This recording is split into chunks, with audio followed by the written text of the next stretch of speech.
हाँ, तो भैया हम लोग बात कर रहे थे कोवैलेंसीज की, वेरिएबल कोवैलेंसी। किसकी वेरिएबल कोवैलेंसी पढ़ ली थी? फास्फोरस की पढ़ ली थी, सल्फर की पढ़ ली थी, क्लोरीन की उसी प्रकार से क्लोरीन का एटॉमिक नंबर कितना होता है? 17, configuration 1s2 2s2 2p6 3s2 3p5, ये है क्लोरीन। तो इसके वैलेंस इलेक्ट्रॉन कितने हो गए? 7।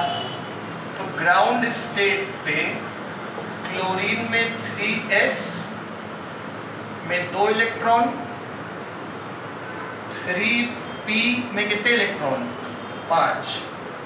1 2 3 4 और ये क्या हो गया? 5। और 3d क्या होगा? वेकेंट 3d होगा। सही है। तो ग्राउंड स्टेट पे क्लोरीन के कितने इलेक्ट्रॉन्स अनपेयर्ड हैं? 1 इलेक्ट्रॉन अनपेयर्ड है। तो इस टाइम कोवैलेंसी कितनी हो गई? 1 हो गई। पहली एक्साइटेड स्टेट में ये वाला इलेक्ट्रॉन जंप करके इधर जाएगा,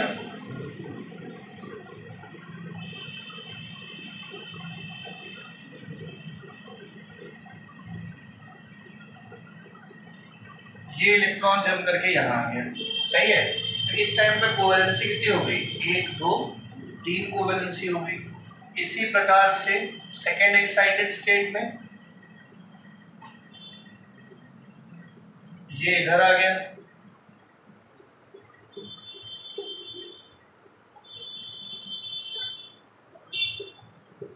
कोवैलेंसी कितनी हो गई? 5 हो गई। और लास्ट में जो है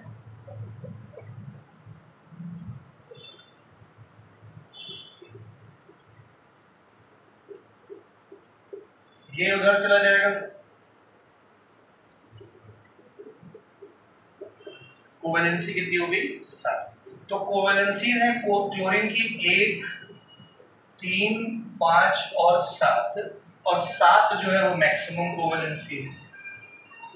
मतलब क्लोरीन मैक्सिमम जो है वो कितने बॉन्ड बना सकता है? 7 तक बना सकता है। बात समझ आ गई? तो यहां तक तो उन्होंने खेल कर पढ़ लिया था ना। ठीक है, इसके बाद टॉपिक डालू।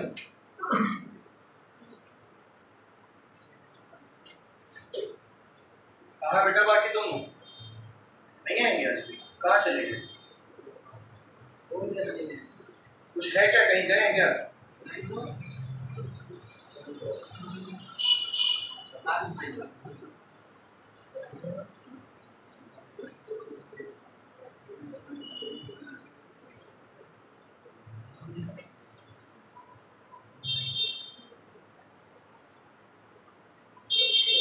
हो गया?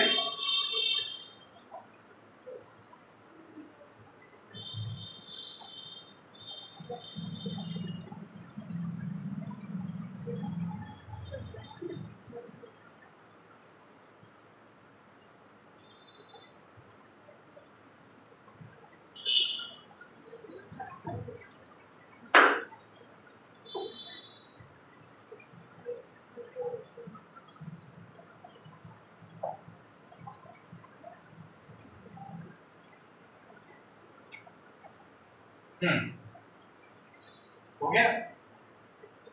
लिखिए, characteristics of covalent compounds.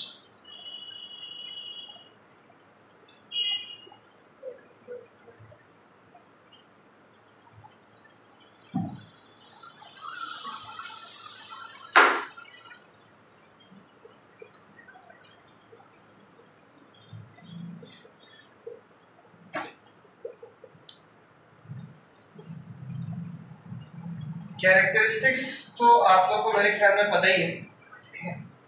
Physical state पहले तो, फिजिकल स्टेट क्या है भैया? Physical state covalent compounds gaseous state में भी एग्जिस्ट कर सकते हैं, लिक्विड में भी और सॉलिड में। Can exist in any of the state, solid, liquid या gas.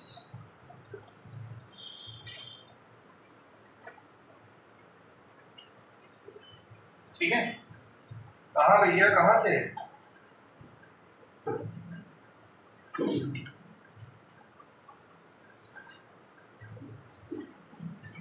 Covalent compounds gas, liquid, solid कुछ भी हो सकते हैं, डिपेंडिंग अपॉन कि वो पोलर कोवेलेंट है कि नॉन पोलर कोवेलेंट है, वो अभी डिटेल में हम लोग पढ़ेंगे बाद में। ठीक है, फिलहाल सेकंड पॉइंट लिखो, लो मेल्टिंग और boiling point, low MP and melting और बॉइलिंग पॉइंट भी लो होता है इनका। क्यों होता है? सेम वीक फोर्सेस मौजूद है।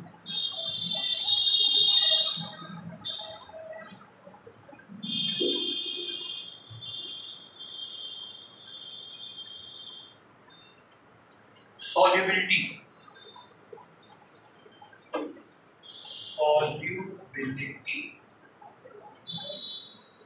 हाँ बेटा सॉल्युबिलिटी की बात करें तो कोवेलेंट कंपाउंड्स में भी दो टाइप के हैं, जैसे पोलर कोवेलेंट है तो थोड़ा बहुत पानी में घुलेगा पोलरिटी की वजह से, नॉन पोलर कोवेलेंट है तो पानी में नहीं ही घुलेगा। उन्हीं के बारे में डिटेल में पढ़ना है हमको।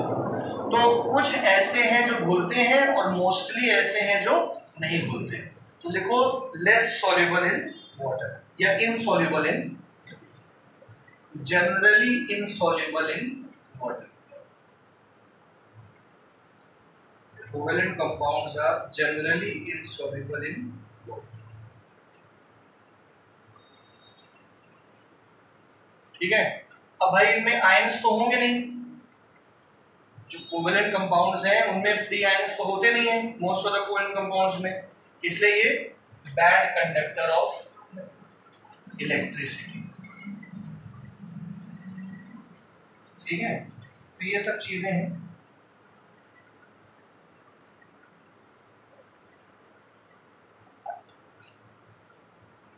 ठीक है, ये सब आपने 10th में पढ़ रखा होगा, इसमें कुछ भी नया नहीं पढ़ा है आपको। कोई वाली बुक नहीं ले क्या इसके अलावा? बालाजी उठा लाए हो?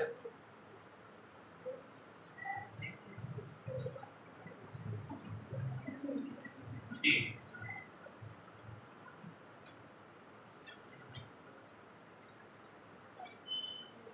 लिखिए इसके बाद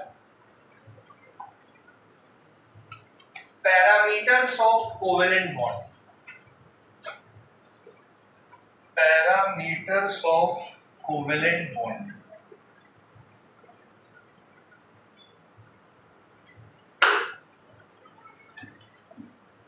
कोवेलेंट बॉन्डिंग के कुछ पैरामीटर्स हैं, वो हम लोग को समझने पड़ेंगे। सबसे पहला लिखो इसमें बॉन्ड एनर्जी।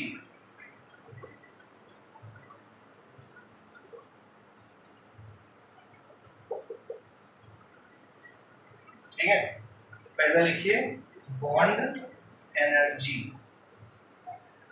बॉन्ड एनर्जी क्या है? जैसे मान लीजिए कि Cl2 है क्लोरीन, तो Cl2 का मतलब Cl बॉन्ड Cl हो गया, सही है। अब क्लोरीन के इस बॉन्ड को तोड़ने के लिए, क्लोरीन के इस एक मोल के मॉलिक्यूल के इस बॉन्ड को तोड़ने के लिए जो एनर्जी लगी होगी, एनर्जी जो लगी होगी वही एनर्जी क्या कहलाती है? Bond energy. किसी कोवेलेंट कंपाउंड के एक मोल के बॉन्ड को तोड़ने के लिए जो एनर्जी लगेगी वो क्या कहलाएगी? Bond energy. देख लो, the amount of energy required to break, the amount of energy required to break 1 mole of bonds, the amount of energy required to break 1 mole of bonds of the same kind, 1 mole of bonds of the same kind to separate the bonded atoms, to separate the bonded atoms, to separate the bonded atoms in gaseous state, to separate the bonded atoms in gaseous state। समझे?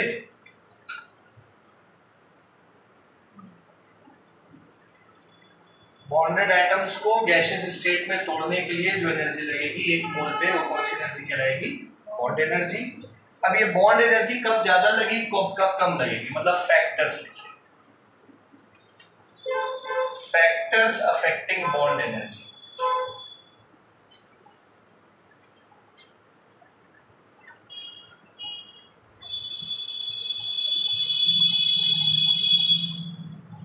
देखो, पहला factor है size, ठीक है, simple सी चीज है, देखिएगा। देखो बेटा, जैसे हम कहें कि भैया फ्लोरीन है, क्लोरीन है, ब्रोमीन, आयोडीन है, सही है। तो जैसे जैसे बॉन्ड साइज बढ़ेगा, बॉन्ड लेंथ बढ़ेगी, बॉन्ड को तोड़ना उतना आसान हो जाएगा, क्योंकि दोनों न्यूक्लियाई के बीच की दूरी बढ़ जाएगी ना, तो अट्रैक्शन कम हो जाएगा। तो इसका मतलब ये हो गया कि बॉन्ड लेंथ बढ़ने से बॉन्ड कमजोर हो जाता है, जिससे बॉन्ड को तोड़ना आसान हो जाता है और बॉन्ड एनर्जी क्या लगती है, कम। किसमें बॉन्ड एनर्जी कब लगेगी? तो लिखिए more the bond length, that is sorry size लिख पा रहे हैं ना, more the size of atoms lesser will be the energy required, more the size of atom lesser will be the energy required to break the bond. सब लोग समझ गए? क्या सबको समझ आ गया? ठीक है, अच्छा। तो दूसरा लिखिए factor multiplicity of bonds, multiplicity of bonds.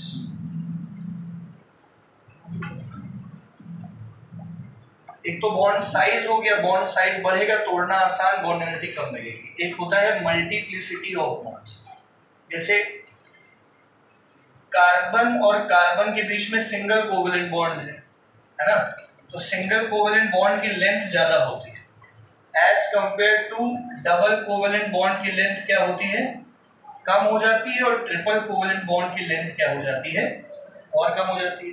तो बॉन्ड लेंथ जैसे जैसे, देखो बॉन्ड साइज ज्यादा है तो तोड़ना आसान है, बॉन्ड साइज क्या होता चला जा रहा है, तोड़ना क्या होता जाएगा, तो इसमें एनर्जी ज्यादा लगेगी, इसमें एनर्जी क्या लगेगी। तो क्या लिखोगे, more the number of bonds higher will be the energy required to break it, higher will be the energy required to break.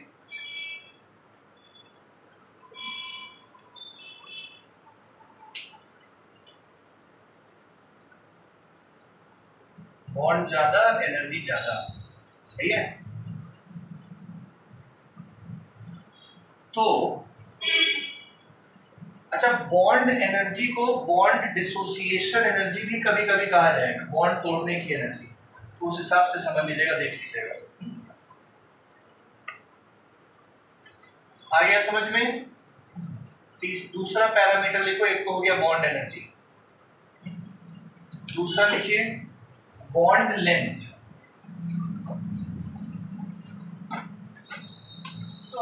तो ये तो हम लोग समझ ही गए, बॉन्ड लेंथ में क्या ही समझना है।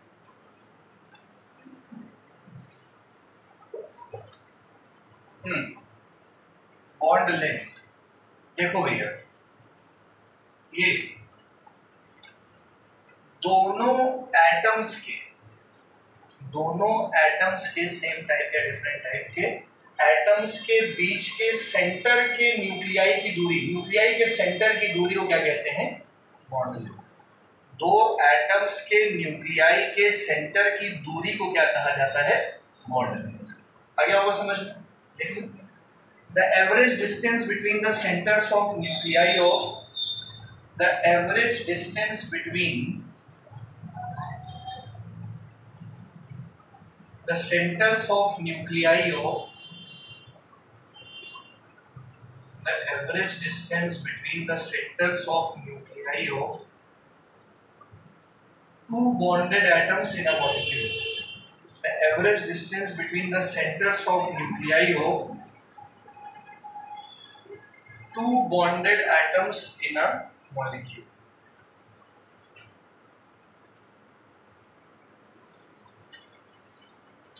क्या कहलाता है? Bond length. सही है। अब ये बॉन्ड लेंथ भी दो चीजों पे डिपेंड करेगा, किस पे? साइज और मल्टीप्लिसिटी। तो साइज ज्यादा, बॉन्ड लेंथ ज्यादा, मल्टीप्लिसिटी ज्यादा, बॉन्ड लेंथ कम। बस इसी को बना के लिख दो, साइज ज्यादा, बॉन्ड लेंथ ज्यादा, मल्टीप्लिसिटी ज्यादा, बॉन्ड लेंथ कम।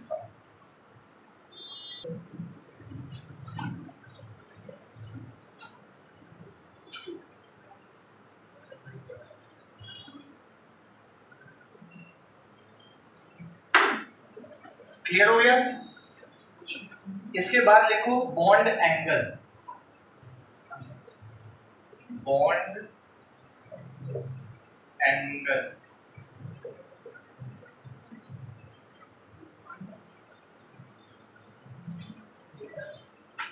देखिए सभी लोग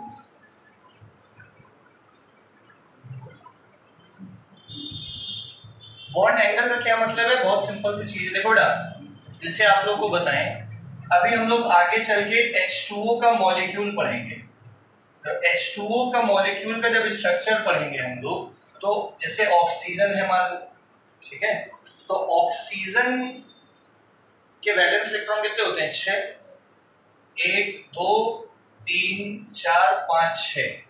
एक हाइड्रोजन यहां से बॉन्ड बनाएगा, एक हाइड्रोजन यहां से बॉन्ड बनाएगा, और एक्चुअल जो स्ट्रक्चर बनेगा अभी ऐसे बनेगा। ठीक है, तो इस बॉन्ड, अभी समझ में आ जाएगा, इस बॉन्ड और इस बॉन्ड के बीच का जो ये एंगल है, ये क्या कहलाता है? Bond angle. नहीं समझ में आया? किसी मॉलिक्यूल के दो बॉन्डेड एटम्स के बीच के बॉन्ड का एंगल इस बॉन्ड है ना? देखो बॉन्ड एंगल में क्या ही डेफिनेशन लिखवाएं, आप लोग सीधा ये बना लो और इसको ये बॉन्ड एंगल, कोई डेफिनेशन नहीं इसमें।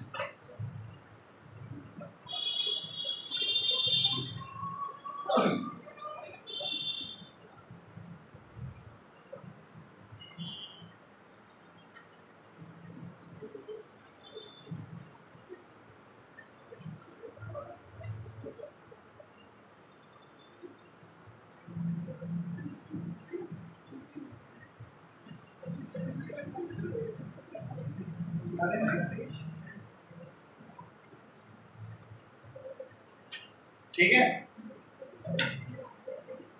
Bond angle. अब ये बॉन्ड एंगल बहुत सारी चीजों पे निर्भर करता है ना? उस ये थ्योरीज पूरी की पूरी हम लोग को डिटेल में पढ़नी है, अभी सिर्फ पैरामीटर्स पढ़ रहे हैं। इसके बाद लिखिए अगला,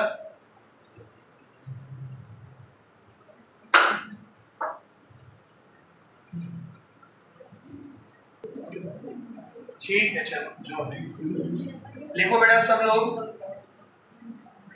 टॉपिक डालो, लिखो formal charge. Formal charge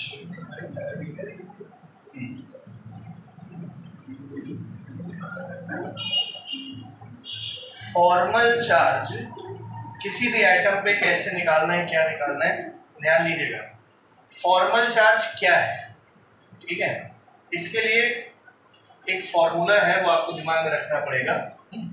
formal charge का फॉर्मूला लिख लो, total number of valence electrons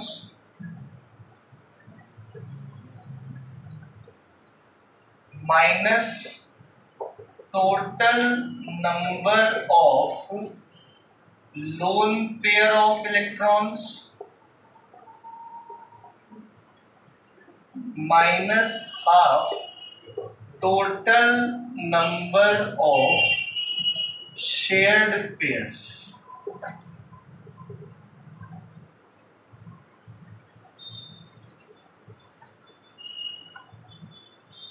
Total number of valence electrons minus total number of lone pair of electron minus half total number of shared pairs से बनेंगे formal charge. ठीक है, देखो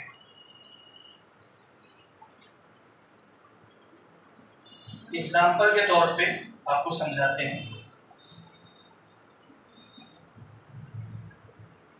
ozone, सभी लोग लिखो बेटा। ओजोन क्या है?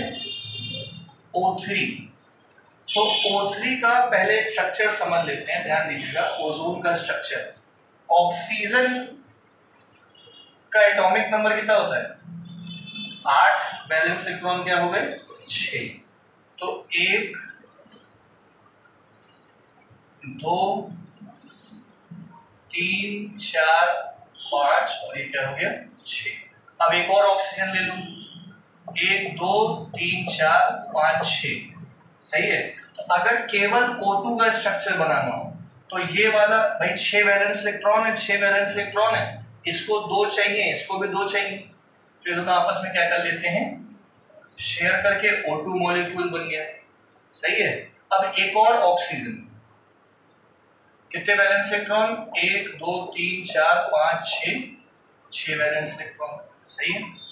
अब ये वाला एक इलेक्ट्रॉन इसके एक इलेक्ट्रॉन के साथ और बॉन्ड बना लेता है। मान लीजिए ऑक्सीजन 2 बॉन्ड बना सकता है तो तीसरा बॉन्ड बना लेता है, ठीक है। तो इस तीसरे बॉन्ड की वजह से अब होगा क्या कि अब आप लोग को सारे के सारे इलेक्ट्रॉन्स को पहले पेयर्ड बना देना है। जितने भी इलेक्ट्रॉन दिखाई दे रहे हैं वो क्या बनाना है? ये पेयर्ड है, ये भी क्या है? ये पेयर्ड है, ये अनपेयर्ड है। ये क्या है? ये दोनों पेयर्ड है, ये दोनों पेयर्ड है, ये क्या है? तो ये वाला इलेक्ट्रॉन जो है वो जंप करके कहाँ जाएगा? इधर। और अब सारे के सारे पेयर्ड हो गए, मतलब जोड़ी में हो गए, सही है। तो ये वाला इलेक्ट्रॉन जब इधर आ गया तो इस पे स्लाइड क्या आ गया? Negative charge. इस पे स्लाइड क्या आ गया? अब ये पॉजिटिव और नेगेटिव जो है यही फॉर्मल चार्ज है इन ऑक्सीजन और इस ऑक्सीजन के ऊपर। नहीं समझ रहे? ये जो पॉजिटिव चार्ज यहाँ पे आया, क्यों आया? ये वाला इलेक्ट्रॉन हमने इधर भेज के सारे इलेक्ट्रॉन्स को क्या बना लिया? पेयर्ड बना लिया। अब इसका इलेक्ट्रॉन क्योंकि इधर आ गया और इसने ले लिया तो इस पे पॉजिटिव और इस पे क्या आ गया? नेगेटिव आ गया। अब समझने वाली बात क्या है कि ये पॉजिटिव और नेगेटिव इस फॉर्मूले से आएगा, ठीक है ना। अब ये फॉर्मूला कैसे इस्तेमाल करेंगे ये देखो। इसको कह देते हैं हम फर्स्ट ऑक्सीजन, इसको सेकंड ऑक्सीजन और इसको क्या कह देते हैं? थर्ड ऑक्सीजन कह देते हैं। ध्यान दीजिएगा। तो फॉर्मल चार्ज पहले वाले ऑक्सीजन पे निकाल लेंगे, इस वाले ऑक्सीजन, ठीक है। कैसे निकलेगा? Total number of valence electrons oxygen में कितने होते हैं? 6 minus total number of lone pair of electrons, इसमें कितने लोन पेयर इलेक्ट्रॉन है? 1 2 3 4। लोन पेयर 2 है, लोन पेयर इलेक्ट्रॉन्स कितने हैं? 4 minus half total number of shared pair. Shared pairs मतलब बॉन्ड कितने बने हैं ये देखिए। इस ऑप्शन में कितने बॉन्ड हैं? 1 और 2, 2 बॉन्ड है, तो 2 बॉन्ड का मतलब 4 इलेक्ट्रॉन्स।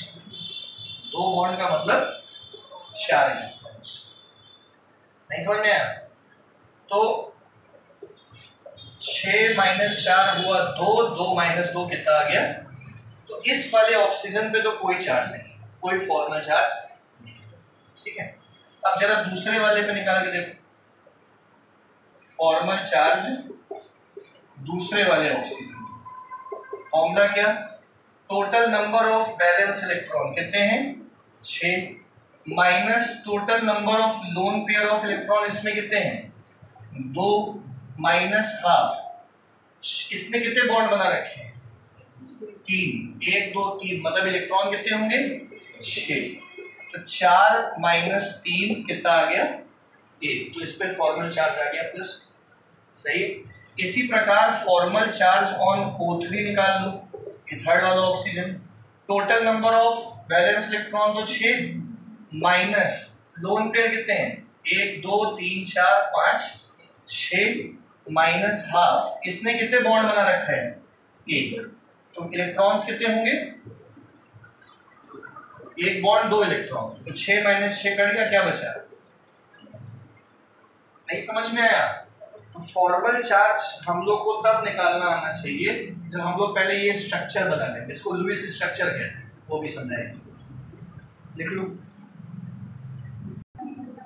चलो फॉर्मल चार्ज समझ गए। अब भैया फॉर्मल चार्ज अलग अलग चीजों का निकालने के लिए पहले हम लोग को चीजों का लुईस स्ट्रक्चर जानना पड़ेगा। तो आप लोग टॉपिक डालिए लुईस स्ट्रक्चर्स।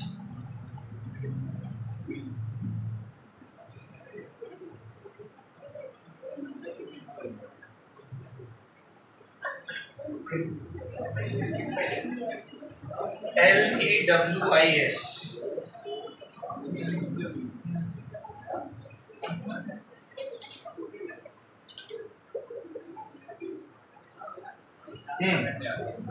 ध्यान दो बेटा, लुईस स्ट्रक्चर्स की बात करते हैं।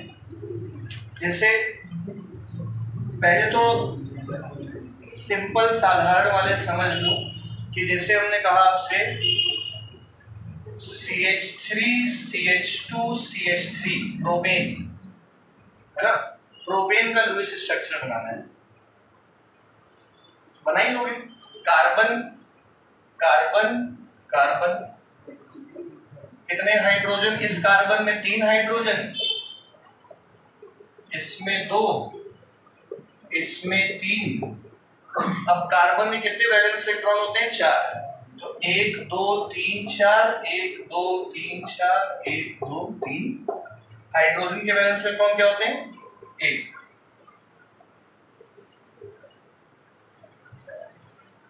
एक वैलेंस इलेक्ट्रॉन हमने सबके बना दिए, सही है। ये बन गया लुईस स्ट्रक्चर। अब वो समझ में आएगा कि इसके बीच में बॉन्ड बनेगा, इसके बीच में क्या बनेगा? बॉन्ड बनेगा। तो Lewis structure as an electron dot diagram, समझ गए मेरी बात। अब जैसे हम कहें कि भैया H2S का बनाओ हाइड्रोजन सल्फाइड है, तो इजी है सारे के सारे।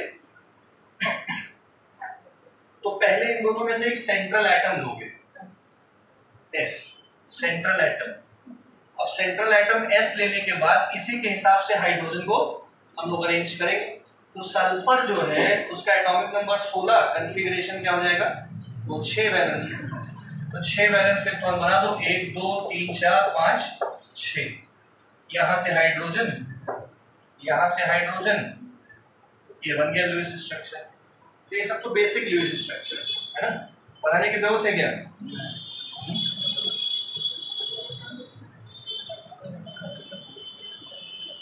मतलब इन्हीं दोनों, सुनिए बेटा, यही दोनों बॉन्ड बनाएंगे ना, तो कहीं कहीं उसको ऐसे भी लिख दे तो परेशान ना होना। जैसे हाइड्रोजन और सल्फर के बीच में बॉन्ड बन रहा है, तो इस तरह से भी लिख दे तो परेशान मत हो जाना, साथ साथ लिख दे।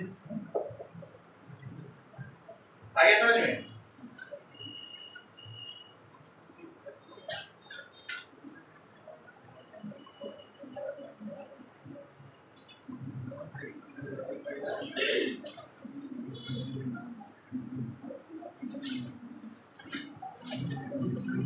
ऐसे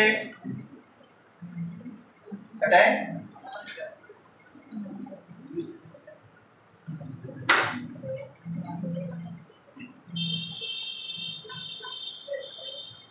जैसे बेटा BCl3 का लुईस स्ट्रक्चर बनाओ, बोरॉन ट्राइक्लोराइड का। बोरॉन को सेंट्रल एटम दे दो, सबने बना लिया, ये इजी था। बोरॉन वैलेंस इलेक्ट्रॉन कितने होते हैं बोरॉन के? 3। तो 1 2 3। क्लोरीन के कितने होते हैं? 7। 1 2 3 4 5 6 7। 1 2 3 4 5 6 7। 1 2 3 4 5 6 7। तो ये बना लिया होगा। कोई समस्या? सिंपल। अगला देखो, तो ये तो बेसिक हो गया बहुत सारा, है ना। अब आप लोग अगला बनाइए, देखिए नाइट्रेट आयन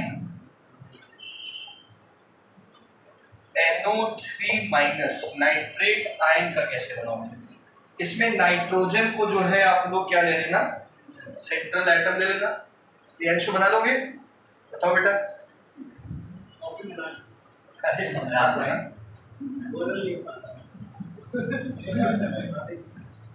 जैसे तुम पहले तो N बनाओगे ना, यहाँ ये तो बोल ही दोगे, फिर 3 ऑक्सीजन बना दो, 1 ऑक्सीजन 1 ऑक्सीजन 1 ऑक्सीजन। आगे बोलो। 1 ऑक्सीजन तो क्योंकि -1 है यहाँ पे। सही है। सबसे पहले नाइट्रोजन के वैलेंस इलेक्ट्रॉन देख लो। नाइट्रोजन के वैलेंस इलेक्ट्रॉन कितने होते हैं? नाइट्रोजन के वैलेंस इलेक्ट्रॉन कितने होते हैं? 5 वैलेंस इलेक्ट्रॉन होते हैं। तो भैया 1 2 3 4 और ये क्या हो जाएगा? 5। 1 2 3 4 5। ये सही है। अब समझने वाली बात क्या है, देखना बेटा।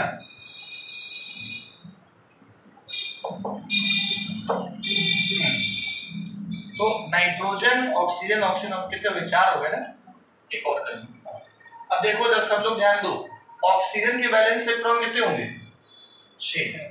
तो 1 2 3 4 5 6। 1 2 3 4 5 6। 1 2 3 4 5 6। सही है। सभी लोग ध्यान दो। ये वाला ऑक्सीजन इस नाइट्रोजन के 2 इलेक्ट्रॉन से डबल कोवेलेंट बॉन्ड बनाएगा। ये 2 कोवेलेंट बॉन्ड बन गए। सही है। ये वाला नाइट्रोजन इस ऑक्सीजन के साथ सिंगल कोवेलेंट बॉन्ड बना लिया। नाइट्रोजन कितने बॉन्ड बना सकता है? ज्यादा से 3 है कि नहीं? नाइट्रोजन की कोवेलेंसी कितनी होती है? 3। अब जरा एक मिनट सब लोग समझ लो एक जरूरी बात। एक तरफ नाइट्रोजन है, एक तरफ फॉस्फोरस है। हमने आपको कल बताया था फॉस्फोरस जो है कॉन्फ़िगरेशन क्या होता है? 1s2 2s2 2p6 3s2 3p। ये वैलेंस इलेक्ट्रॉन है। कल हमने आपको बताया था कि भैया फॉस्फोरस के ग्राउंड स्टेट पे 3s कितने होंगे? 2। 3p कितने हैं? 1 2 3। तो ग्राउंड स्टेट पे फॉस्फोरस की कोवेलेंसी कितनी है? 1 2 3। और फॉस्फोरस के पास वेकेंट d ऑर्बिटल होता है। तो पहली एक्साइटेड स्टेट में ये इलेक्ट्रॉन जंप करके कहाँ आ जाएगा? यहाँ। और वैलेंसी कितनी हो जाएगी? तो फॉस्फोरस की तो 2 कोवेलेंसीज हैं 3 और 5 due to the presence of vacant d orbital, जिससे इलेक्ट्रॉन एक्साइट करके चला गया। नाइट्रोजन का एटॉमिक नंबर कितना होता है? 7। Configuration 1s2 2s2 2p3। सही है। तो वैलेंस इलेक्ट्रॉन कितने हैं इसके? 5। इसके भी 5 हैं। 2s में कितने हैं और 2p में? तो 2s में 2 हैं और 2p में कितने हैं? 1 2 और ये 3। अब 2p के बाद तो 3d आएगा नहीं भाई। 3p के बाद 3d आता है, वेकेंट d ऑर्बिटल है। इसके पास वेकेंट d ऑर्बिटल नहीं है, तो ये इलेक्ट्रॉन जंप करके आगे जा नहीं सकता। इसीलिए नाइट्रोजन की कोवेलेंसी कितनी होती है? सिर्फ 3। सिर्फ क्या होती है? फॉस्फोरस की क्या होती है? 3 के साथ 5। नाइट्रोजन की कोवेलेंसी 3 है, मतलब नाइट्रोजन कितने सिंगल कोवेलेंट बॉन्ड बना सकता है? 3 सिंगल कोवेलेंट बॉन्ड बना सकता है। ये बात समझ में आ गई? इसने 3 बना लिए हैं नाइट्रोजन ने। ऑक्सीजन 2 बना सकता है, यहाँ पे ऑक्सीजन 1 बनाया हुआ है। अब जरा देखो, ये दोनों इलेक्ट्रॉन्स पेयर्ड है, ये पेयर्ड है, अभी ये पेयर्ड है। 2 इधर है 2 इधर है, अकेला 1 इधर है ना?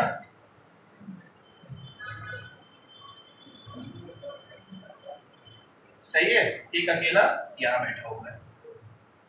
यहाँ पे ऊपर क्या चार्ज है? माइनस। तो यहाँ पे हम लोग इस पे माइनस लगाएंगे। इसका मतलब इसने एक इलेक्ट्रॉन क्या किया होगा?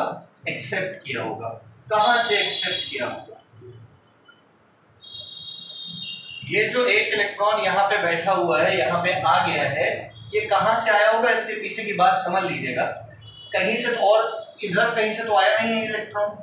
इसके पास अगर माइनस आ रहा है मतलब एक इलेक्ट्रॉन कहीं से आया होगा और ये NO2 बन गया। क्या बन गया है? अब आप लोग एक मॉलिक्यूल को समझो, NaNO2। इसका नाम क्या है? Sodium nitrite. सोडियम नाइट्राइट सुन रहे ना?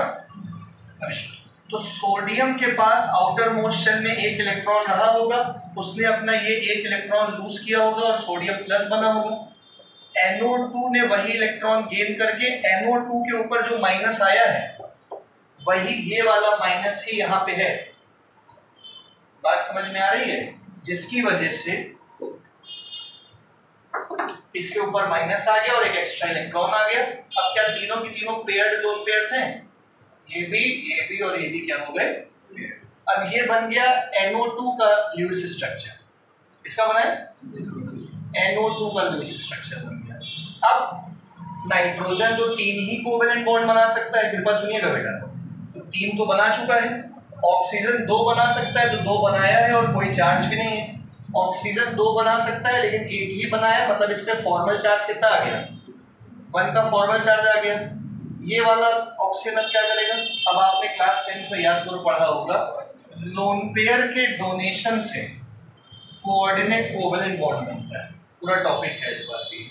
तो ये बन गया काहे का स्ट्रक्चर, नाइट्रेट आयन का स्ट्रक्चर, लुईस स्ट्रक्चर। नहीं समझ में आया? इसके पहले जो बनाया था वो NO2 माइनस का बनाया था, ये NO3 माइनस का बना दिया, HNO3 में H प्लस HNO3 माइनस। चलो अगला देखो, तो बेटा जिस प्रकार नाइट्रेट आयन बनाया है उसी प्रकार से हम लोग बनाते हैं carbonate ion, CO3 die minus, ठीक है। सेंट्रल एटम किसको लोगे, कार्बन को सेंट्रल एटम ले लो, बहुत सिंपल है, देखिएगा कार्बन, ठीक है। कार्बन के साथ कितने ऑक्सीजन, 1 2 3। अब हमको ये बताइए बेटा, देखिएगा यहाँ पे कितना है आपके पास, -2 है ना, इसका मतलब कोई 2 ऐसे ऑक्सीजन है जिसके पास सिंगल सिंगल क्या है, इस पे माइनस, इस पे भी क्या है माइनस। माइनस यहाँ क्यों आया है, क्योंकि जितने इलेक्ट्रॉन यहाँ होने चाहिए उससे ज्यादा इलेक्ट्रॉन यहाँ है, और यहाँ माइनस क्यों है, सेम रीजन। यहाँ प्लस क्यों नहीं आया था भाई, इसने अपना इलेक्ट्रॉन इसको दिया तो है नहीं, इसके पास कहीं और से आया है ना इलेक्ट्रॉन। अब इसी हिसाब से समझिए, कार्बन में कितने इलेक्ट्रॉन होते हैं, बैलेंस इलेक्ट्रॉन 4, 1 2 1 2, ये 3 और ये क्या हो गया 4। बात समझ में आ रही है? अब देखो इसके कितने होंगे, इसके 1 2 3 4 5 6, इससे कितने होंगे 1 2 3 4 5 6। लेकिन क्योंकि यहाँ पे क्या है, इसका मतलब एक और इलेक्ट्रॉन यहाँ होगा जो पेयरिंग कर रहा हो, यहाँ पे 1 2 3 4 5, मतलब एक और इलेक्ट्रॉन यहाँ होगा जिसकी वजह से यहाँ नेगेटिव आया है। अब यहाँ बनेंगे सिंगल कोवेलेंट बॉन्ड, यहाँ बनेगा डबल। अब जरा चेक करके देख लो, कार्बन के 4 बॉन्ड, ऑक्सीजन पे 2 बॉन्ड, जिस ऑक्सीजन पे सिंगल कोवेलेंट बॉन्ड है उस पे क्या चार्ज आ गया है, फॉर्मल चार्ज आ गया है -1, और यहाँ पे फॉर्मल चार्ज आ गया है, अभी भी नहीं आया। अब ये फॉर्मल चार्ज चाहो तो आप उस फॉर्मूले से कैलकुलेट भी कर सकते हो, कैसे समझ में आ गया है। और अगला आप लोग सल्फेट आयन अपने आप से बना लो, SO4 डाई माइनस। हाँ देखो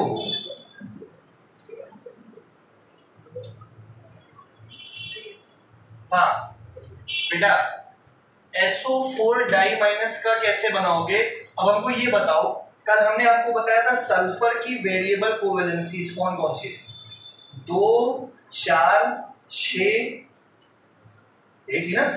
सल्फर की वेरिएबल कोवेलेंसी बताओ क्या क्या थी डिफाइन, 2 4 6, पक्का। तो भैया मतलब ज्यादा से ज्यादा जो है ये कितने बॉन्ड बना सकता है, 6 है कि नहीं है। तो देखो हम लोग क्या करते हैं, 8 भी ठीक है, सल्फर ठीक है, कितने वैलेंस इलेक्ट्रॉन होते हैं, 1 2 3 4 5 और ये 6। एक ऑक्सीजन यहाँ से, एक ऑक्सीजन यहाँ से, और एक इधर और एक इधर आ गया। अब यहाँ पे माइनस है, यहाँ पे माइनस है, वैलेंस इलेक्ट्रॉन बना लो, 1 2 3 4 5 6, और एक माइनस की वजह से और इलेक्ट्रॉन, 1 2 3 4 5 6, और माइनस की वजह से एक और इलेक्ट्रॉन। यहाँ बन गया सिंगल कोवेलेंट बॉन्ड, 2 ठो बन गए। बात समझ में आ रही है, नहीं आ रही है। अब देखो चाहो, आप लोगों की मर्जी पे है ये चीज, लुईस स्ट्रक्चर 1 2 3 4 5 6, दोनों इलेक्ट्रॉन को यहाँ कोऑर्डिनेट कोवेलेंट बॉन्ड दिखा दो, 1 2 3 4 5 6, दोनों इलेक्ट्रॉन को क्या दिखा दो, कोऑर्डिनेट कोवेलेंट बॉन्ड से दिखा दो।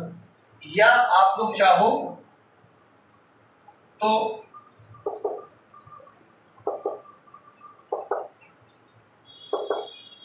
इससे इसका बॉन्ड दिखा दो, इससे इसका बॉन्ड दिखा दो, इससे इसका बॉन्ड दिखा दो, इससे इसका बॉन्ड दिखा दो, वो भी सही है। लेकिन इस टाइम ऑक्टेट रूल काम नहीं करेगा, फिर फेलियर ऑफ ऑक्टेट रूल अगला टॉपिक ही है।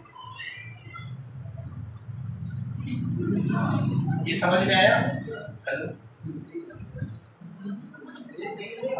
हाँ तुमने यही वाला बनाया होगा पहली बार, कोई दिक्कत नहीं। ऑक्टेट रूल कुछ कुछ मॉलिक्यूल्स में फेल भी होता है, ठीक है, वही हम लोग को पढ़ना ही।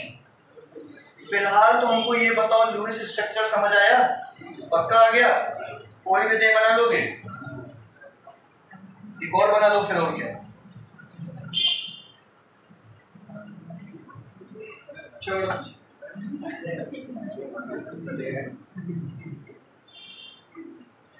देखो, टॉपिक डालो फेलियर ऑफ ऑक्टेट रूल।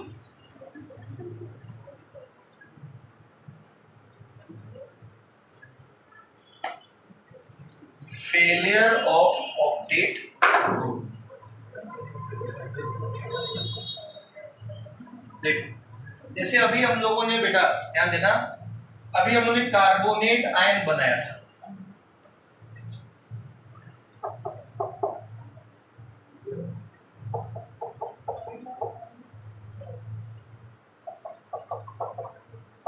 ये।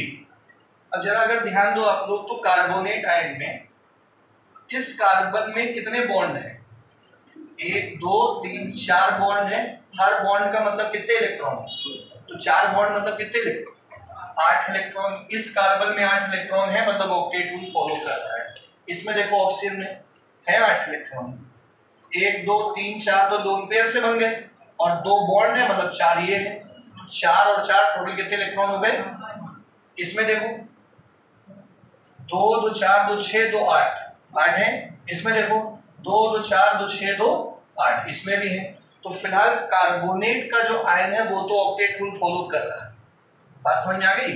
लेकिन अब अभी आपने देखा था सल्फेट आयन में, सल्फेट आयन में सल्फर में कितने बॉन्ड बने थे?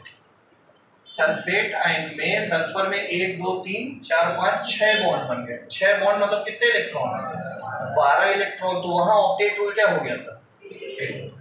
तो लुईस स्ट्रक्चर बना के कभी कभी ऑक्टेट रूल फेल भी हो सकता है, तो उसमें चिंताजनक कोई बात है नहीं, ठीक है। उसी को हमें समझना है। कुछ ऐसे कंपाउंड जिनसे जिनमें ऑक्टेट रूल फेल हो रहा हो, जैसे देखो सबसे पहला तो भैया सबसे बेसिक हाइड्रोजन ही है, ऑक्टेट रूल फेल। इसमें तो ड्यूप्लेट लग रहा है ना। और देखो BeCl2 beryllium chloride, beryllium chloride में बेरिलियम का एटॉमिक नंबर कितना होता है? 4। 4 मतलब बैलेंस इलेक्ट्रॉन कितने हो गए? 2। क्लोरीन इधर से, क्लोरीन इधर से। क्लोरीन में 1 2 3 4 5 6 7, 1 2 3 4 5 6 7। तो बेरिलियम में 2 और 2 कितने? 4 ही तो बॉन्ड है, 4 ही तो इलेक्ट्रॉन है। तो बेरिलियम में ऑक्टेट रूल फेल हो गया। क्लोरीन में भले पूरा है, सेंट्रल एटम में नहीं है। इसी प्रकार आप लोग देखोगे तो बोरॉन ट्राइफ्लोराइड, सुन रहे बेटा, बोरॉन का एटॉमिक नंबर 5 है ना। तो बैलेंस इलेक्ट्रॉन 3, 1 2, फ्लोरीन यहां से आएगा, फ्लोरीन यहां से आएगा, फ्लोरीन यहां से आएगा। कितने बैलेंस इलेक्ट्रॉन हो गए? 2 2 4 2 6, ऑक्टेट रूल फेल। सही है। मीथेन में ऑक्टेट रूल काम करेगा, 4 बॉन्ड 8 इलेक्ट्रॉन, बात खत्म। हाइड्रोजन के लिए नहीं करेगा लेकिन सेंट्रल एटम के लिए करेगा। PCl5, फास्फोरस के बैलेंस इलेक्ट्रॉन कितने? 5, 1 2 3 4 5। Chlorine chlorine chlorine chlorine chlorine. तो फास्फोरस से कितने बॉन्ड हो गए? 1 2 3 4 5, 5 बॉन्ड मतलब 10 इलेक्ट्रॉन, ऑक्टेट रूल फेल। इसी तरीके से SF6 में 6 बॉन्ड बनेंगे और 6 बॉन्ड का मतलब 12 इलेक्ट्रॉन, तो 12 इलेक्ट्रॉन, ऑक्टेट रूल फेल। नहीं समझ में आ रहा है? तो ऐसा हो सकता है कि ऑक्टेट रूल फेल हो, और जब ऑक्टेट रूल फेल हो रहा हो उसके लिए हम लोग कुछ रूल और नियम कानून पढ़ लेंगे। पहले ये सब बना लो फिर नियम कानून बता दें। इसका भी बना लेना, SF6 का, अरे बस कुछ करना नहीं है, सल्फर, ठीक है। देख लो बेटा कितने वैलेंस इलेक्ट्रॉन होते हैं सल्फर में, 6। तो 1 2 3 4 5, एक फ्लोरीन इधर से, एक फ्लोरीन इधर से, एक फ्लोरीन नीचे से, एक फ्लोरीन इधर से, एक फ्लोरीन इधर से, एक फ्लोरीन इधर से। सही है, कितने बॉन्ड हो गए, 6, मतलब इलेक्ट्रॉन कितने, 12 हो गया फ्री ऑब्जेक्ट। ठीक है, अभी इनका सही स्ट्रक्चर ये सब नहीं है, लेकिन सही स्ट्रक्चर को पढ़ना है बाद में, ज्योमेट्री में पढ़ेंगे वो चीजें।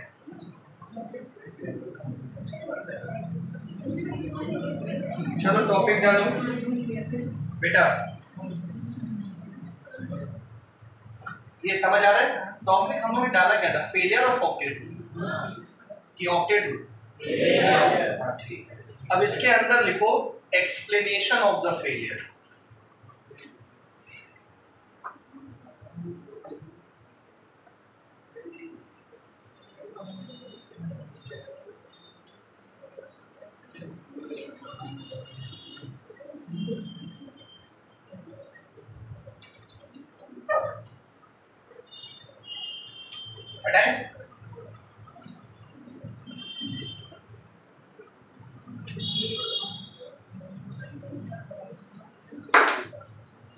लिखो इसमें concept of singlet linkage, singlet linkage.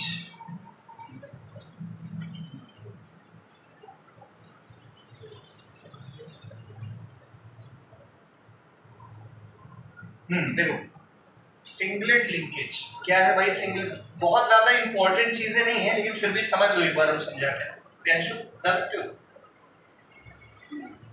जैसे PCl5 मान लो, सही है, तो फास्फोरस के वैलेंस इलेक्ट्रॉन जो कि 1 2 3 4 और ये 5 वैलेंस इलेक्ट्रॉन हो गए। सुन रहे बेटा, तो क्लोरीन इधर से, क्लोरीन इधर से, क्लोरीन इधर से, इधर से, इधर से, ये क्लोरीन ने बॉन्ड बना दिया, सही है। तो भैया फास्फोरस ने इस टाइम पे 2 4 6 8 10 इलेक्ट्रॉन्स बना रखे, ठीक है। तो सिंगलेट लिंकेज से हम लोग ऑक्टेट रूल को वापस कैसे पा सकते हैं, जितने एक्स्ट्रा इलेक्ट्रॉन्स हैं, 8 में से कितने एक्स्ट्रा हैं, 2, तो 2 में सिंगलेट लिंकेज दिखा। इसका मतलब क्या होता है कि फास्फोरस के एक ही इलेक्ट्रॉन ने इस बॉन्ड फॉर्मेशन में हिस्सा लिया है, और फास्फोरस के एक ही इलेक्ट्रॉन ने इस बॉन्ड फॉर्मेशन में क्या लिया है, दूसरा इलेक्ट्रॉन किसका है, क्लोरीन का है। अगर हम इस वाले सिंगलेट लिंकेज की बात करें, है ये कोवेलेंट बॉन्ड ही, तो इसमें इलेक्ट्रॉन को एक ही कंसीडर करेंगे। जैसे ऐसा बॉन्ड बना हो तो इलेक्ट्रॉन को कितना कंसीडर करेंगे, इसमें 2, इसमें तो 2 2 4 2 6, एक 7 और एक 8। तो सिंगलेट लगा के एक्स्ट्रा बॉन्ड्स में हम लोग क्या कर लेंगे, ऑक्टेट रूल पूरा कर लेंगे। उसी प्रकार सल्फर SF6 था जो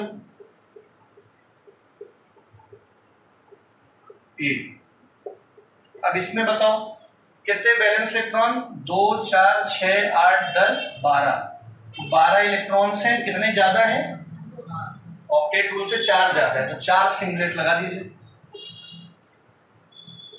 गिन लो आराम से, 2 2 4 5 6 7 8 हो गए।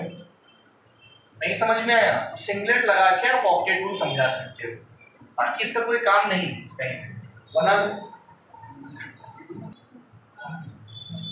समझ रहे हो क्या कहना चाह रहे हैं, कि अगर आपने ये बकवास किताब नहीं, चलो किताबें है, ये भी है, इस किताब के 4 सवाल आपने लगा लिए, बोर्ड लेवल पे है ना, ये 4 सवाल आपने लगा लिए।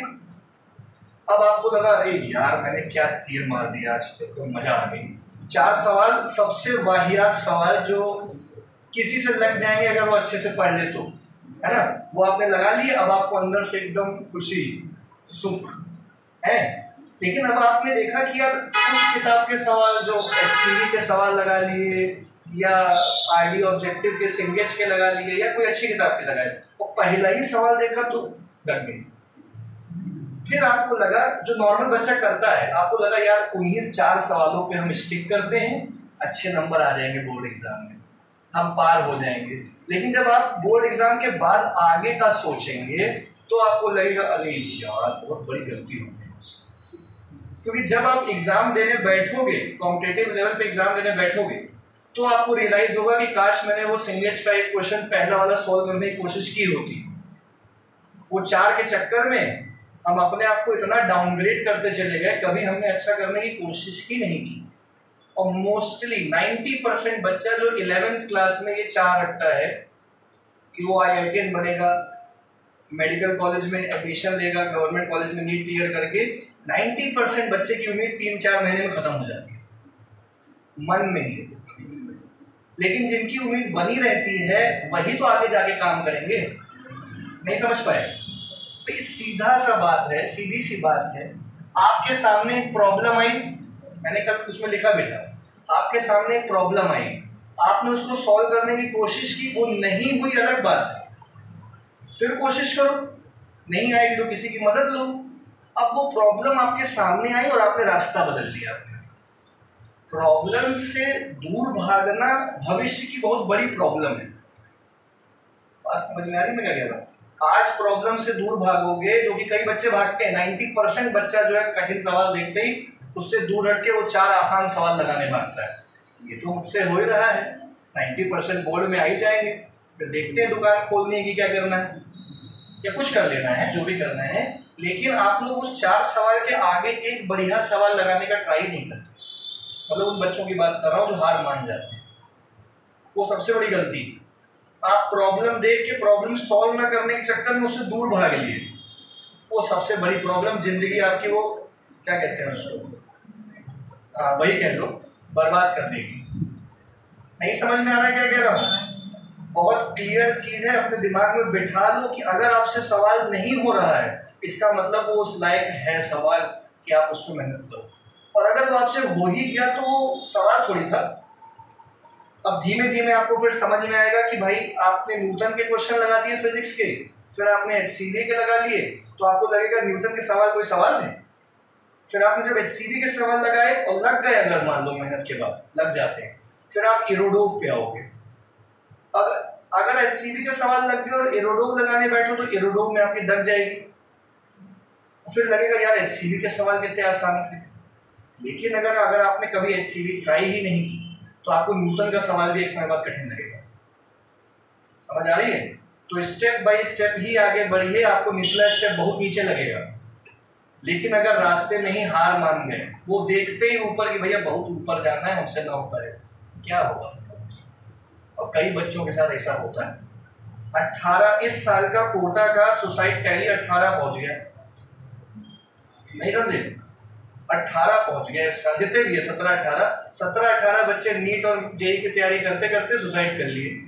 अरे भाई, तुमको जब खुद ही पे भरोसा नहीं है कि हमसे नहीं हो पाएगा, शुरुआत के 3 महीने में सोचिए, शुरुआत के 3 महीने में, तो आप साल भर 2 साल के लिए उम्मीद लगा के वहां गए ही काहे थे? आपको अपना मेंटल पीस नहीं पता था कि कहाँ आपको मिलेगा। होता है ना कि जोश जोश से बच्चा, उसको कोटा जानना है, उसको जेई की तैयारी करनी है, नीट की तैयारी, इतना आसान नहीं है।